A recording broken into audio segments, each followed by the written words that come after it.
रायगडच्या रोहा येथे मराठा समाज महिला मंडळाच्या वतीने वार्षिक स्नेहसंमेलन कार्यक्रमाचे उत्साहपूर्ण वातावरणात आयोजन करण्यात आले होते. महिला मंडळाच्या अध्यक्षा सरोजिनी शिंदे यांच्या अध्यक्षतेखाली या कार्यक्रमाचे आयोजन करण्यात आले. कार्यक्रमाची सुरुवात राष्ट्रमाता जिजाऊ माँसाहेब यांच्या प्रतिमेला पुष्पहार अर्पण करून पूजन करून करण्यात आली. या स्नेहसंमेलनात महिलांचा मोठ्या संख्येने सहभाग लाभला असून कार्यक्रम संपूर्ण दिवस रंगतदार वातावरणात पार पडला.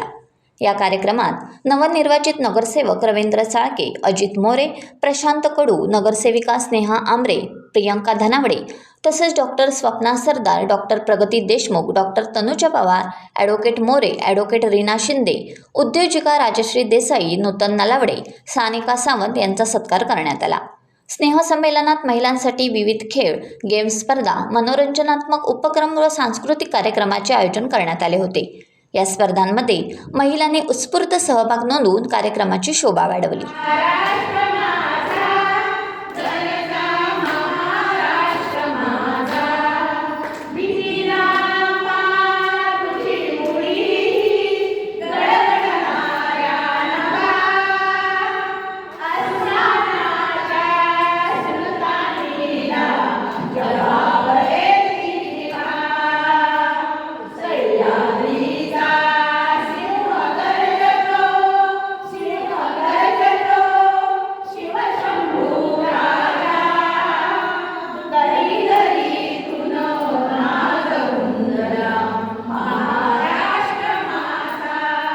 श्रेष्ठ व्यासपीठ, आपण सगळ्यांनी या कार्यक्रमाला हजर राहिला त्याबद्दल मनापासून आपल्या सगळ्यांचे आभार आहेत.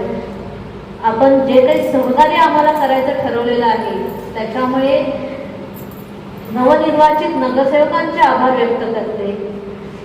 मला दोनच शब्द याच्यात आभार व्यक्त करताना सांगायचे की आपला मराठा समाज हा आत्ता प्रगती करतो. नंतर एकेकाळी मराठा समाज हा मागासलेला समाज होता. शिक्षणात म्हणा, म्हणजे स्पेशली स्त्रियांच्या बाबतीत बोलेल की महिलांना फक्त चूल आणि मूल एवढंच मर्यादित ठेवलं गेलेलं. पण जसा जसा काळ बदलत गेला तशा तशा महिला घराच्या बाहेर पडायला लागल्या, उच्च शिक्षित व्हायला लागल्या. आमच्या अध्यक्ष आहेत त्यांनी आमच्या मंडळाचे जे काही आम्हाला करायची कामं आहेत ते सांगितलं. त्याच्यात फक्त एक मुद्दा मांडायला त्या विसरल्या की आम्हाला सगळ्या मराठा महिलांना सक्षम करायचं आहे. आमची इच्छा आहे की सगळ्या मराठा महिला सक्षम व्हायला पाहिजेत, पुढे यायला पाहिजेत, सुशिक्षित व्हायला पाहिजेत. हाही उद्देश आमचा ह्याच्यामध्ये आहे आणि म्हणून आम्ही 10वी आणि 12वीच्या मुलांचे सुद्धा सत्कार ठेवतो. का तर त्या आईला सुद्धा ती प्रेरणा मिळते. ज्या वेळेला मुलांचा सत्कार आपण ठेवतो त्याला फक्त तो मुलांसाठी नसतो, त्या कुटुंबासाठी असतो, त्या आईसाठी असतो की जी त्या मुलाला घडवत असते, शिकवत असते. त्या प्रेरणेतून आपला मुलगा असू दे किंवा मुलगी असू दे हे उच्च शिक्षित व्हावे ही एक भावना त्यांच्या मनामध्ये निर्माण होते.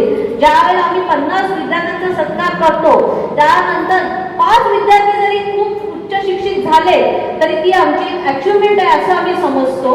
अशा प्रकारे आमचं मराठा महिला मंडळ काम करत आहे. म्हणजे अध्यक्षांचा फक्त राहिलेला एक पॉईंट मी फक्त बोलून दाखवलेला आहे. बाकी आपण सगळे उपस्थित राहिलात त्याबद्दल आपल्या सगळ्यांचे आभार, धन्यवाद. वेगळं स्थान आहे आणि माझ्या संस्थेला त्यांनी फार पूर्वीपासून खूप आशीर्वाद सारे दिलेले आहेत, आजही देत आहेत. माझ्या ज्येष्ठ ज्या माझ्या व्यासपीठासमोर बसलेले आहेत आमच्या धनावडे मावशी की ज्यांचा आवाज सुमधुर आहे आणि जो मी प्रत्येक वेळेला ज्येष्ठ नागरिक हॉलला ऐकलेला आहे. आणि सगळ्यात महत्त्वाचं म्हणजे काय, त्यांची जर स्पिरिट आहे की त्या ठिकाणी तेवढंच काम करतात, या ठिकाणी एवढंच काम करतात. त्याच्यानंतर व्यासपीठावर उपस्थित असलेल्या डॉक्टर स्वप्ना, डॉक्टर आमच्या शेडवळीच्या सरपंच आमची भाची सौ नाही सौ करायची प्रगती देशमुख, आमच्या खूप छोट्या कालावधीमध्ये खूप मोठं कार्य आमच्या कोंडेवहिनी असतील, त्याच्यानंतर आमची प्रियंका असेल, त्याच्यानंतर कडूसाहेब असेल, आमचा धडाकेबाज अजित असेल, त्याच्यानंतर आमचा रवी असेल, हे सर्वच नगरसेवक असतील. त्याच्यानंतर आमची काय बोलतात वहिनीबाई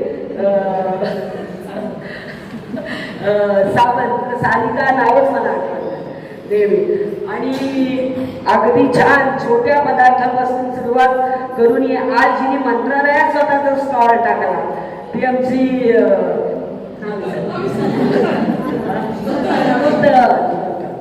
नूतन एक वेगळ्या क्षेत्रामध्ये स्वतःचा ठसा तिने दाखवला.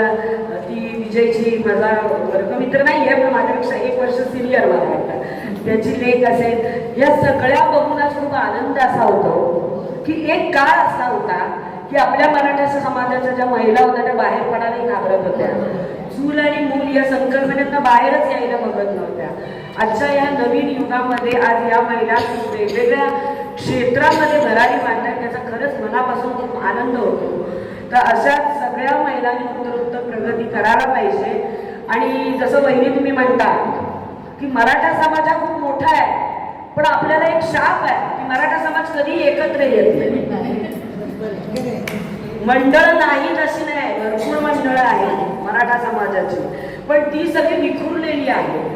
हा पूर्वीपासून ऐतिहासिक काळापासून आपल्याला असलेला शाप मला म्हणावा लागेल, आणि तो शाप या आधुनिक काळामध्ये तरी निघून जावा अशी मनापासूनची इच्छा आहे. आणि याची सुरुवात डोळ्यात व्हावी.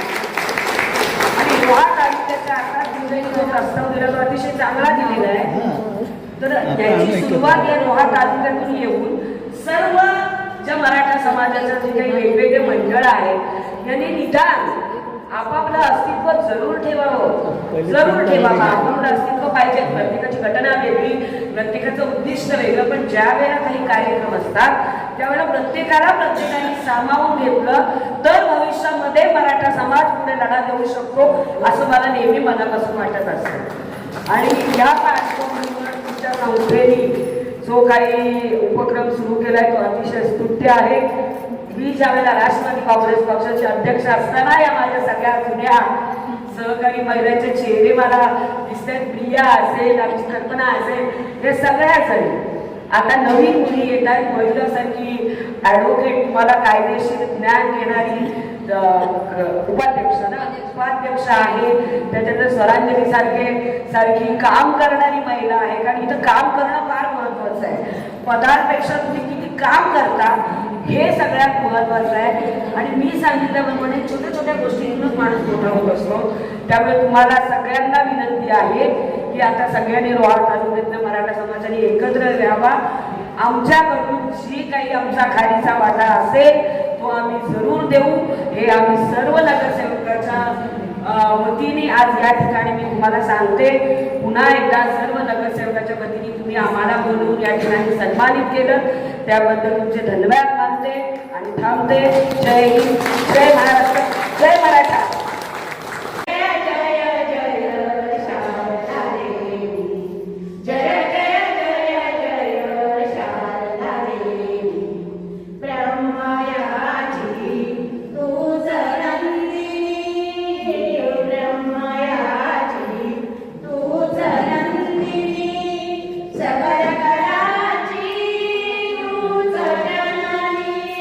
सकल कलाची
टाइम्स डिजिटलला लाईक करा, शेअर करा, सबस्क्राईब करा आणि बेल आयकॉन दाबायला विसरू नका.